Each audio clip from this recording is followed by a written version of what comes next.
काश्मीरला स्वर्गभूमी मानलं जातं, पण स्वर्गभूमी असलेल्या काश्मीरमधून कधी रक्ताचे पाठ वाहू लागलेत हे कळलंच नाही। एकेकाळी पर्यटकांची राजधानी असलेलं काश्मीर कधी दहशतवाद्यांच्या पैशांनी आणि बंदुकीच्या गोळ्यांनी नरक बनला हे सुद्धा कळलं नाही। टुरिझम ते टेररिझम अशी अवस्था सध्या काश्मीरची कशी झाली आहे ते पाहूया या खास रिपोर्टमधून।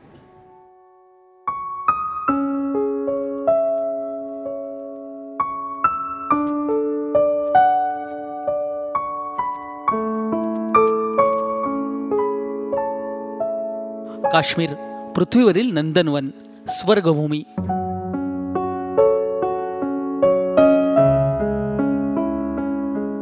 परमेश्वरानं मुक्त हस्तानं सौंदर्याची उधळण केलेली जणू देवभूमीच।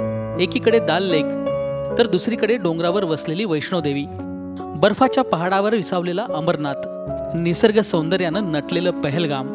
एकीकडे लेह लडाखची उंची तर दुसरीकडे हाऊस बोट मधील वास्तव्य, नेहरू पार्क मधली भटकंती।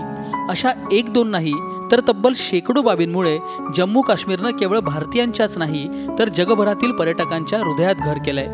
पण तो इतिहास झाला,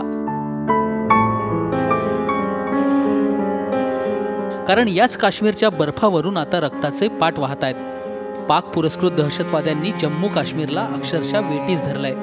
कधी घुसखोरी तर कधी सीमेवर बेछूट गोळीबार करण्याचं कुटील कारस्थान पाकड्यांनी रचलंय। यात भारतीय जवान शहीद होत आहेत, शेकडो भारतीय विनाकारण मारले जात आहेत। पाकिस्ताननं जम्मू काश्मीरमध्ये शांतता टिकू न देण्याचा जणू विडाच उचललाय। त्यासाठी कधी स्वतंत्र काश्मीरच्या नावाने तर कधी काश्मीर पाकिस्तानचंच अशी जगभर बोंब मारत पाकिस्ताननं काश्मीरसह भारत अशांत ठेवण्याचं षडयंत्र रचलंय। हे कमी म्हणून की काय, मुंबईवरील 26/11चा हल्ला, अक्षरधाम मंदिरावरील हल्ला, पठाणकोट एअरबेसवरील हल्ला असे पाकने केलेल्या कितीतरी हल्ल्यांची यादी सादर करता येईल। बंदुकीच्या धाकावर पाकड्या दहशतवाद्यांनी स्थानिकांनाही वेठीस धरलाय।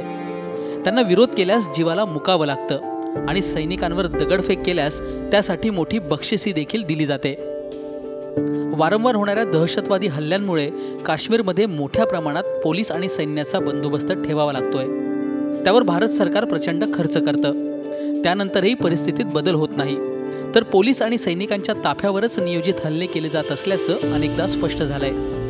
या दहशतवाद्यांच्या कारवायांमुळेच काश्मीरी पंडितांना जन्मभूमी सोडून इतरत्र आसरा घेण्याची वेळ आली, यासारखं दुसरं दुर्दैव ते कोणतं?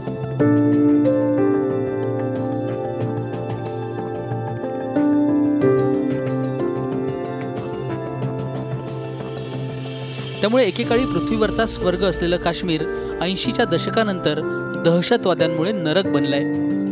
पर्यटकांसाठी सुरक्षित असलेल्या काश्मीरमधून पर्यटक धडधाकट परतेल याची खात्री राहिलेली नाही। एकेकाळी हिंदी चित्रपटांच्या शूटिंगसाठी काश्मीर अत्यंत सुरक्षित भूमी होती, मात्र दहशतवादामुळे बॉलिवूडनं काश्मीरकडे पाठ फिरवत स्वित्झर्लंडला प्राधान्य दिलं आणि पर्यटन घटल्यानं काश्मीर आणखी आर्थिक पंगू झालं।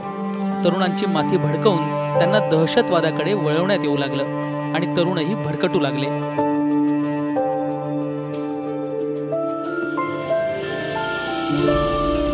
पण ती चूक होती हे आता काश्मीरी तरुणांना जाणवू लागलंय। आता ही तरुण मंडळी भारतीय सैन्यात भरती होत आहेत, IAS IPS अधिकारी होण्यासाठी धडपडू लागलेत। देर आये दुरुस्त आहे याप्रमाणे भरकटलेले काश्मीरी तरुण पुन्हा मूळ वाटेवर परतू पाहत आहेत। आता त्यांना गरज आहे आपल्या सहकार्याची, मदतीची। तसं झाल्यास काश्मीर पुन्हा जन्नते काश्मीर झालेलं दिसून येईल। ते दिवस लांब नाहीत। Bureau report, Maharashtra one.